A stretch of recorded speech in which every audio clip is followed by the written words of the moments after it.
الصادق کے روح رواں جناب علامہ شبیر حسن میسوی صاحب، جو کہ ممبر بھی ہیں اسٹیٹ بینک آف پاکستان کی شرعی ایڈوائزری کمیٹی کے، چیئرمین ہیں Al Sadiq institute of Islamic banking and تکافل، آپ تشریف لائیں اور اس ادارے کے حوالے سے مختصراً تعارف پیش فرمائیں جناب شبیر میسوی صاحب۔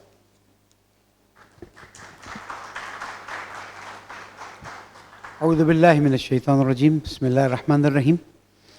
سب سے پہلے تو آپ سب کا بہت بہت شکریہ کہ آپ لوگوں نے زحمت کی، اور یہ اللہ تعالیٰ کا احسان ہے کہ 2007 سے ایک ٹیم آپس میں ملتی گئی، جس میں ذوالفقار بھائی، افتخار بھائی اینڈ مینی مور، پھر عباس بھائی، اور یہ ٹیم ایک نیت کے ساتھ آگے بڑھی تھی، اور نیت یہ تھی کہ ہم پاکستان میں نہ صرف اسلامک بینکنگ اور فائنینس کو رواج دینے میں اپنا حصہ ڈالیں، بلکہ ہم پورے معاشرے کو اسلامک بنانے کی کوشش کریں۔ جیسا کہ آیت قرآن میں بھی اللہ سبحانہ و تعالیٰ نے جو ہمارے لوگوں کے ساتھ ہے کہ یا ایھا الذین آمنوا ادخلوا فی السلم کافہ، اے ایمان والوں انٹر ان اسلام فلی، یعنی پارٹ ٹائم اسلام قبول نہیں ہے، اور بقول ہمارے ایک بزرگ ہے کہ ہالیڈے میکنگ اسلام بھی قبول نہیں ہے، عید بقرعید والا اسلام بھی قبول نہیں ہے، جمعہ والا بھی اسلام قبول نہیں ہے، اسلام ادخلوا فی السلم کافہ۔ تو ہماری خواہش یہ ہے، یہ ہمارا پہلا سٹیپ ہے، اور الحمدللہ اب ہم اگلے سٹیپ میں بھی داخل ہو گئے کہ سوسائٹی کا پورا سسٹم، کیونکہ ان الدین عند اللہ الاسلام، اللہ سبحانہ و تعالیٰ نے قرآن مجید میں فرما دیا کہ زندگی گزارنے کا طریقہ ہے تو فقط اسلام ہے، اور اسلام میں بھی پوری طرح ہمیں داخل ہونا ہے۔ تو چاہے ہمارے حلال سرٹیفیکیشن کے مسائل ہوں، چاہے ہمارے میڈیکل کے مسائل ہوں، دوسرے مسائل ہوں، ان تمام چیزوں میں we need to take care کہ جو اسلام نے آؤٹ لائنز دی ہیں، جو باؤنڈریز بتائی ہیں، ہم اس سے باہر نہ جائیں۔ اور کیونکہ اللہ سبحانہ و تعالیٰ نے قرآن مجید اور حضور اکرم محمد مصطفیٰ صلی اللہ علیہ وآلہ وسلم کے ذریعے ہمیں یہ بات بتا دی ہے کہ جو تمہارے لیے مفید ہے وہ اس کو لازمی قرار دیا گیا ہے، گائیڈ قرار دیا گیا ہے، جو تمہارے لیے نقصان دہ ہے وہ تمہارے لیے واضح کر دیا گیا ہے۔ تو اگر ہمیں پتہ چل گیا کہ یہ اسلام نے ایک بات کہی ہے تو قطعاً اس میں کوئی فائدہ ہے، اور اگر اسلام میں کسی چیز سے روکا گیا ہے، جس کی بڑی واضح مثال ہمارے سامنے ربا کی ہے کہ ربا ایک دم سے رائج ہونا شروع ہوا اور پھر اس کے شدید نقصانات آنے شروع ہو گئے۔ اللہ تعالیٰ کا شکر ہے کہ پاکستان میں بھی اس بات کی طرف توجہ کی گئی، اور سب سے پہلی تھنکنگ جو اس سینچری میں دی ہے وہ آیت اللہ شہید باقر صدر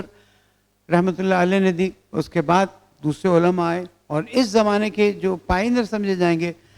وہ مفتی تقی عثمانی صاحب حفظہ اللہ تعالیٰ، کہ جنہوں نے پریکٹیکلی آ کے چیزوں کو نزدیک سے دیکھا اور گائیڈ کیا، and he made this movement move faster. اور آج ان کی ان زحمتوں کی وجہ سے دوسرے بھی سب کا حصہ ہے، لیکن ایک انسان ہوتا ہے جو پائنیئر ہوتا ہے، اس کا اپنا حصہ ہوتا ہے۔ آج ہم بہت تیزی سے آگے بڑھ رہے ہیں، پھر فیصلہ بھی آ گیا کہ 5 سال میں پاکستان کو ربا فری قرار دیا جائے۔ میں سمجھتا ہوں ہمیں فیصلے کی زیادہ پرواہ کیے بغیر یہ بات سوچنی چاہیے کہ جب احل اللہ البیع قرار دے دیا ہے تو اب اسی پہ آگے بڑھنا ہے، اور حرم الربا ہے تو اسی پہ آگے بڑھنا ہے۔ اور آپ دیکھ لیجئے الحمدللہ بینکرز بیٹھے ہوئے ہیں، بہت زیادہ تفصیل سے بات کرنے کی ضرورت بھی نہیں ہے کہ آپ دیکھیں جاپان میں، یو کے میں، اب امریکہ میں فیڈرل جو ان کے وہ بورڈ ہے، اس میں بہت سے غیر مسلمان ملکوں میں اور غیر مسلمان بینکوں میں اسلامک بینکنگ رائج کی جا رہی ہے۔ It's a profitable business also, اور ظاہر ہے کہ اگر اللہ کے حکم پر کام کریں گے تو برکت تو اللہ تعالیٰ دے ہی دے گا۔ میں بینکر حضرات سے درخواست کروں گا کہ اس کو پروفیشن کے بجائے ایک آئیڈیولوجیکل بیسڈ سروس سمجھیں۔ جب آپ آئیڈیولوجیکل بیسڈ سروس سمجھیں گے نا کہ معاشرے سے برائی ہٹانی ہے، کیونکہ قرآن مجید نے حکم دے دیا امر بالمعروف اور نہی عن المنکر کا، تو روزی تو آپ کی لگی ہوئی ہے، اسی کے ساتھ ساتھ آپ کی زندگی میں برکت بھی آئے گی،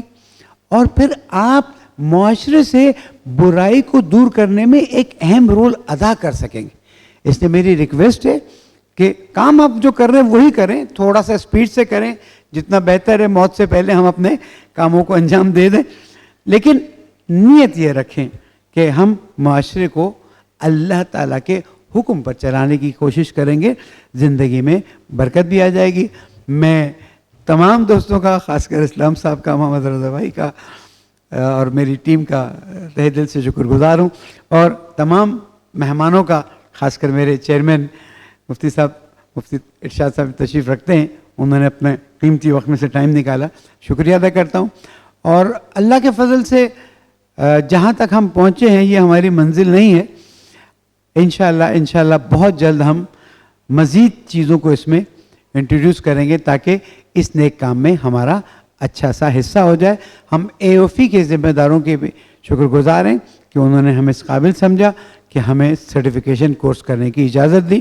انشاءاللہ امید ہے ہم سب مل کر اللہ تعالیٰ کے حکم کو زمین پر صاف نیت کے ساتھ نافذ کرنے کی کوشش کریں گے, اور اللہ سبحانہ و تعالیٰ ہمیں برکت دے گا. والسلام علیکم ورحمۃ اللہ وبرکاتہ.